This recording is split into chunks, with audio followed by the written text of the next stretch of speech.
할렐루야. 성령 충만하십시오. 하나님의 은혜 가득한 복된 하루 되시기를 주의 이름으로 축복합니다. 오늘 우리가 함께 읽을 하나님 말씀은 누가복음 12장부터 19장까지의 말씀입니다.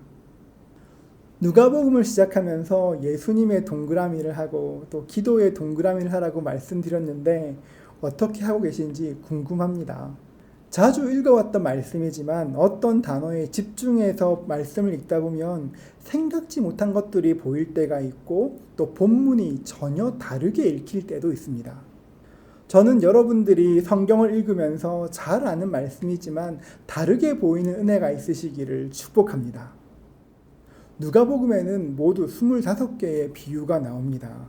그 중에 누가복음에만 나오는 비유가 19개입니다. 선한 사마리아인의 비유, 떡을 구하러 온 친구의 비유, 어리석은 부자의 비유, 열매 없는 무화과 비유, 잃어버린 동전의 비유, 잃어버린 아들의 비유, 부자와 나사로, 이런 아름다운 비유들이 누가복음 말씀에만 기록되어 있습니다. 그런데 누가복음에 나오는 비유들이 중요한 또 하나의 이유가 있습니다.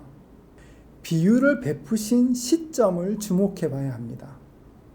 누가복음에만 나오는 이 비유들은 예수님께서 갈릴리에서 예루살렘으로 올라가는 길에 말씀하셨던 비유입니다. 이 여정 끝에 예수님을 기다리고 있는 것은 다름 아닌 십자가였습니다.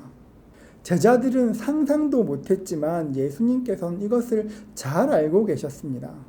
그러니까 이 비유들은 예수님께서 십자가를 지러 올라가시면서 제자들에게 베풀어 주신 것입니다. 여러분이 만약 자녀들에게 유언을 남긴다면 어떤 말씀을 남기시겠습니까?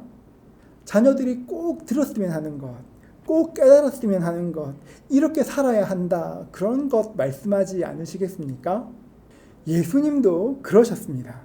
상상도 못하는 제자들에게 예수님께서는 제자들이 들어야 할 말씀, 우리가 들어야 될 말씀들을 비유로 말씀해 주셨습니다. 누가복음에서 말씀하신 예수님의 비유는 크게 두 가지 주제로 이야기할 수 있습니다. 첫째는 제자도에 대한 것입니다. 우리가 어떻게 살아야 하는지 삶의 방식들을 설명해 주셨습니다. 우리가 어떻게 살아야 합니까? 선한 사마리아인처럼 살아야 합니다. 하나님을 사랑하고 이웃을 사랑하며 살아야 합니다. 그것이 우리의 삶의 방식이 되어야 합니다. 이웃을 사랑하는 것 말고 또 하나 우리가 해야 될 것이 있습니다. 누가복음 15장에 보면 잃은 양의 비유가 나오고 잃은 드라크마의 비유가 나오고 탕자의 비유, 잃어버린 아들의 이야기가 나옵니다.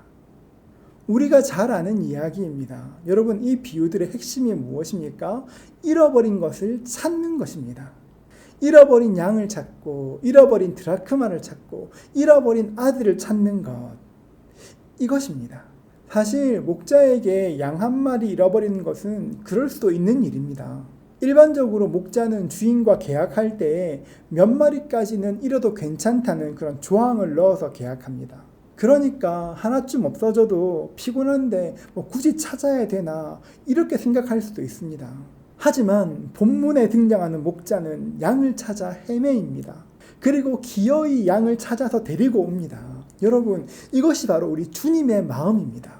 가장 작은 사람이라도 귀하게 보시고 찾아오시는 분, 작은 드라크마 하나, 별것 아닌 것처럼 보이는 그 작은 드라크마 하나라도 등불을 밝히 켜고 찾으시는 분, 집 나간 아들을 오매불만 기다리시는 그 아버지, 그분이 바로 우리의 하나님인 것입니다. 우리 주님께서 오신 이유가 무엇입니까? 잃어버린 사람을 찾기 위해서 오셨습니다. 우리 주님께서 잃어버린 사람을 찾기 위해서 오셨다면 우리는 어떻게 살아야겠습니까? 우리도 주님처럼 살아야 합니다. 잃어버린 영혼을 찾는 것이 우리 삶의 방식이 되어야 합니다. 우리가 어떻게 살아야 될 것을 말씀하신 주님께서는 우리의 삶의 방향도 말씀해 주십니다.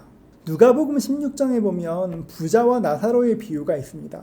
우리에게는 굉장히 일반적인 비유이지만 당시 유대인들에게는 충격적인 비유였습니다. 그도 그럴 것이 예수님 이전에는 사람들이 천국과 지옥을 잘 몰랐습니다. 다윗도 솔로몬에게 유언할 때 내가 천국 간다 말하지 않았습니다. 세상 모든 사람들이 가는 길로 간다, 그렇게 이야기했습니다. 요압을 죽이라고 이야기할 때에도 평안히 수올에 내려가지 못하게 하라 이렇게 말했습니다. 이처럼 당시 사람들은 죽으면 수올에 간다고 생각했지, 음부에 간다고 생각했지 천국과 지옥에 가는 것들을 몰랐습니다. 그런데 예수님께서 이 땅에 오셔서 하나님 나라가 어떤 곳인지, 어떻게 임하는지, 하나님 나라의 백성은 어떻게 살아야 하는지를 우리에게 말씀해 주셨습니다. 여러분, 예수님께서 이렇게 하나님의 나라에 대해서 말씀하실 수 있는 이유가 무엇입니까? 우리 주님께서 바로 하늘나라에서 오셨기 때문입니다. 하나님 나라를 아시기 때문에 하나님 나라를 우리에게 설명하실 수 있는 것입니다. 우리 삶의 방향은 하나님 나라가 되어야 합니다. 곧 지나갈 세상이 아니라 하나님 나라가 우리의 초점이 되어야 합니다. 여러분 기억하십시오. 우리 삶의 방식은 이웃을 사랑해야 하고 잃어버린 영혼을 찾는 것이 우리의 삶의 방식이 되어야 합니다. 그리고 우리의 삶의 방향도 기억하십시오. 우리 삶의 방향은 하나님 나라입니다. 하나님 나라를 살아갈 때 찬송가 가사처럼 내 주 예수 모신 곳이 그 어디나 하늘나라, 이 찬양이 우리 삶에서 이루어지는 것입니다. 오늘도 이 은혜 누리시는 여러분 되시기를 축복합니다. 우리 삶에서 참 좋으신 하나님을 경험하는 복된 하루가 될 것입니다. 그 은혜 있으시기를 주의 이름으로 축복합니다.